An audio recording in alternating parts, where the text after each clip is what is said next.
सबको जयंती की परमेश्वर के वचन में से पढ़ेंगे प्रकाशित वाक्य उसका 3 बाब 7 से लेकर 13 तक। फिर दिलफिया की कलीसिया के दूत को ये लिख, जो पवित्र और सत्य है और जो दाऊद की कुंजी रखता है, जिसके खुले हुए को कोई बंद नहीं कर सकता और बंद किए हुए को कोई खोल नहीं सकता, वह ये कहता है कि मैं तेरे कामों को जानता हूँ।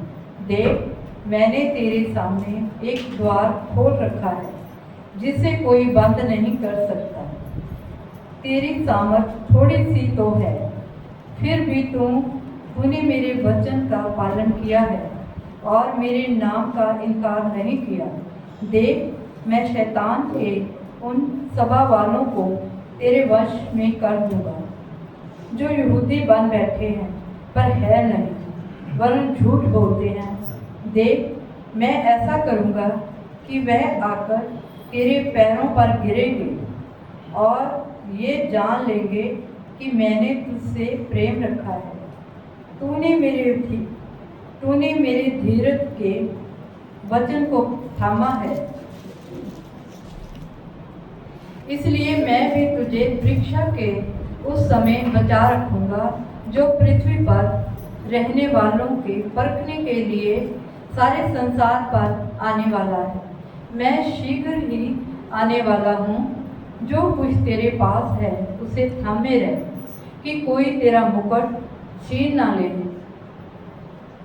जो जय पाए उसे मैं अपने परमेश्वर के मंदिर में एक खंभा बनाऊंगा और वह फिर कभी बाहर ना निकलेगा। और मैं अपने परमेश्वर का नाम और अपने परमेश्वर के नगर अर्थात नए यरूशलेम का नाम, जो मेरे परमेश्वर के पास से स्वर्ग पर से उतरने वाला है, और अपना नया नाम उस पर लिखूंगा। जिसके कान हो वह सुन ले कि आत्मा कलीसियाओं से क्या कहता है। ये परमेश्वर का जीवित वचन है। इसे पढ़े और सुने जाने पर आशीष चाहते हैं। हालेलुया। सबको जय मसीह। आइए हम अपना ध्यान परमेश्वर के पवित्र वचनों पर लगाएंगे। मैं पढ़ूंगा याकूब की पत्री 2 बाब 14 से लेकर 26 तक। हे मेरे भाइयों, यदि कोई कहे कि मुझे विश्वास है पर वह कर्म ना करता हो, तो इससे क्या लाभ? क्या ऐसा विश्वास कभी उसका उद्धार कर सकता है? यदि कोई भाई या बहन नंगे उघाड़े हो और उन्हें प्रतिदिन भोजन की घटी हो, और तुम में से कोई उनसे कहे, कुशल से जाओ, तुम गर्म रहो और तृप्त रहो, पर जो वस्तुएं देह के लिए आवश्यक हैं वह उन्हें ना दे, तो क्या लाभ? वैसे ही विश्वास भी यदि कर्म सहित ना हो तो अपने स्वभाव में मरा हुआ है। वरन कोई कह सकता है, तुझे विश्वास है और मैं कर्म करता हूँ। तू अपना विश्वास मुझे कर्म बिना तो दिखा, और मैं अपना विश्वास अपने कर्मों के द्वारा तुझे दिखाऊंगा। तुझे विश्वास है कि एक ही परमेश्वर है, तू अच्छा करता है। दुष्ट आत्मा भी विश्वास रखते हैं और थरथराते हैं। पर हे निकम्मे मनुष्य, क्या तू यह भी नहीं जानता कि कर्म बिना विश्वास व्यर्थ है? जब हमारे पिता अब्राहम ने अपने पुत्र इसहाक को वेदी पर चढ़ाया, तो क्या वह कर्मों से धार्मिक ना ठहरा था?